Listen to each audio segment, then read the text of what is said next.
Bonjour à toi. Dans cette petite vidéo, laisse-moi te montrer la voie de quand le manga réinvente les plus grands classiques de la peinture. Je sais, c'est long comme titre, mais quand c'est long, c'est long. Qu'est-ce que tu croyais que j'allais te dire, donc?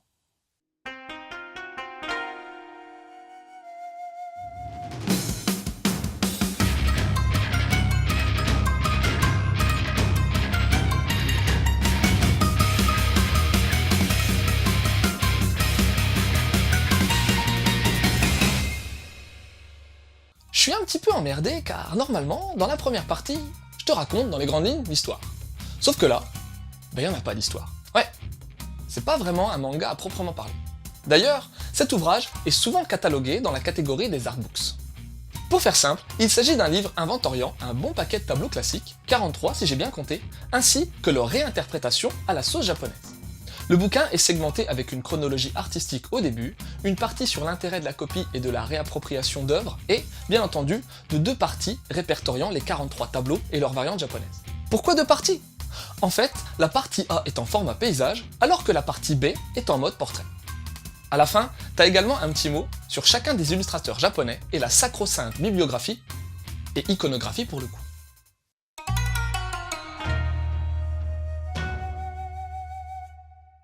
Alors, c'est vraiment pas évident non plus de parler de l'aspect graphique de l'ouvrage, étant donné qu'il y a 86 artistes à l'intérieur. Ben oui, 43 peintres classiques et 43 artistes jap. Pour ce qui est des peintres traditionnels, je vais pas m'éterniser dessus car je suis une méga bille en culture artistique. À part Léonard de Vinci, Michelangelo et quelques autres Tortues Ninja, j'y connais pas grand chose. J'ai juste pu noter que le panel d'œuvres proposées était quand même assez éclectique et balayait non seulement plusieurs courants, mais aussi plusieurs pays avec de l'Europe et de la France, bien entendu, mais aussi quelques peintures japonaises traditionnelles, comme les dieux du tonnerre et du vent, ou bien le palais de Soma. Bon, les noms te causent certainement pas, mais les peintures, à proprement parler, doivent te dire quelque chose, non? Pour ce qui est des artistes japonais, tiens, à ce propos, j'ai un peu de mal avec le titre de l'ouvrage, justement. Oui, je sais, tu vas encore dire que je fais mon chieur, mais quand le manga réinvente les classiques, patati patata, un manga, même si on pourrait polémiquer pendant 35 heures sur la définition, ça reste avant tout une BD japonaise, alors que là, ce sont principalement des illustrateurs japonais qui ont bossé. Bon, c'est pas la mort non plus, mais cet abus de langage me gêne un petit peu. Quoi qu'il en soit, j'en connaissais très peu, mais ils ont tous du talent. Le gros défaut pour moi restant tout de même l'aspect stéréotypé des adaptations. Ben ouais, plus de 80% des dessins font carrément dans le cliché du dessin typé manga. Et c'est bien dommage. Fort heureusement, on a tout de même quelques adaptations plutôt stylées avec un vrai caractère. Un autre truc qui m'a dérangé, c'est le format. Oh non, pas le format à l'italienne du bouquin, ça donne du cachet au support. Non, je te parle du format verrouillé des œuvres jap, oui. Pour coller à la demande éditoriale, on a toujours droit aux mêmes dimensions, soit en portrait, soit en paysage. Je trouve pas ça judicieux quand on veut adapter un tableau qui, lui, a plus de latitude à ce niveau-là. En parlant de format, j'ai pas apprécié non plus la petitesse des œuvres originales. On a beaucoup de mal à les voir en détail. Le pire, c'est qu'il reste plein de place sur les pages de droite que l'éditeur aurait facilement pu exploiter pour agrandir les originaux. La qualité du papier proposé par Mana Books est satisfaisante pour ce type d'ouvrage, mais la reliure souffre déjà. J'ai un peu peur pour l'avenir du bouquin s'il est trop tripoté.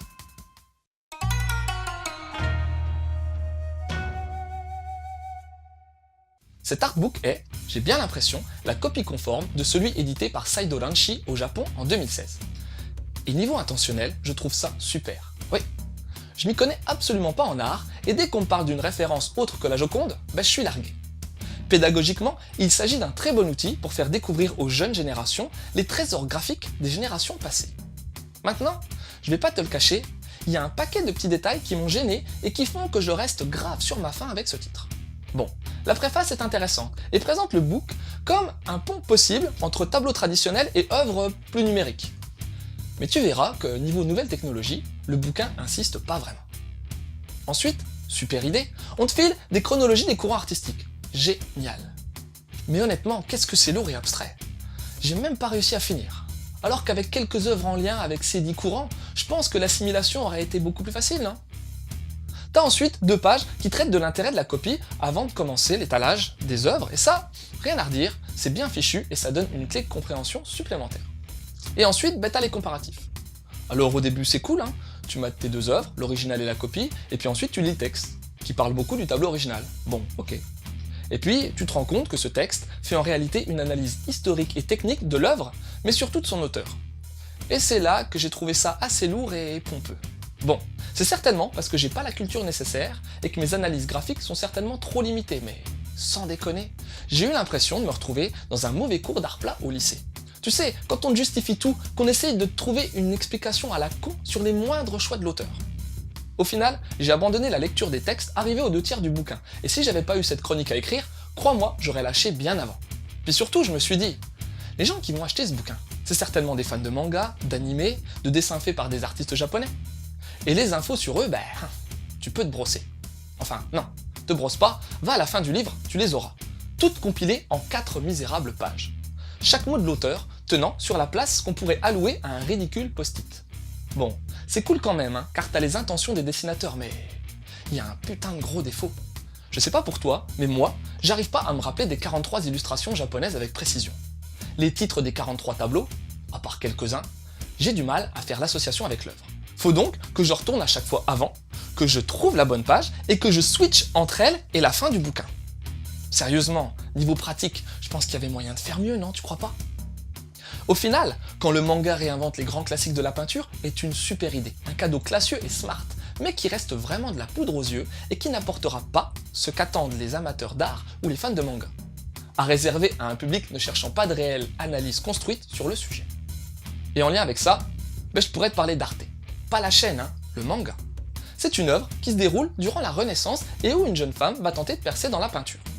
Ensuite, il y a un josei, appelé Les Deux Van Gogh, Sayonara Solskjaer en VO, où te sera contée l'histoire de Van Gogh, Vincent quoi, mais aussi celle de son frère, qui officie en tant que vendeur d'art. Et puis, fallait quand même que je te présente ce qui est pour moi The Artbook of the tous les temps, le double artbook d'Inoue, Wata et Sumi. Un en couleur et un en noir et blanc. C'est l'hyper talentueux Inoue Takehiko qui va te montrer à quel point il gère son trait sur la série Vagabondo, et crois-moi, tu vas t'en prendre plein les mirettes. Voilà, c'était Lou, j'espère que cette petite chronique t'aura donné envie de lire Quand le manga réinvente les grands classiques de la peinture. Je te laisse et continue de suivre la voie du manga.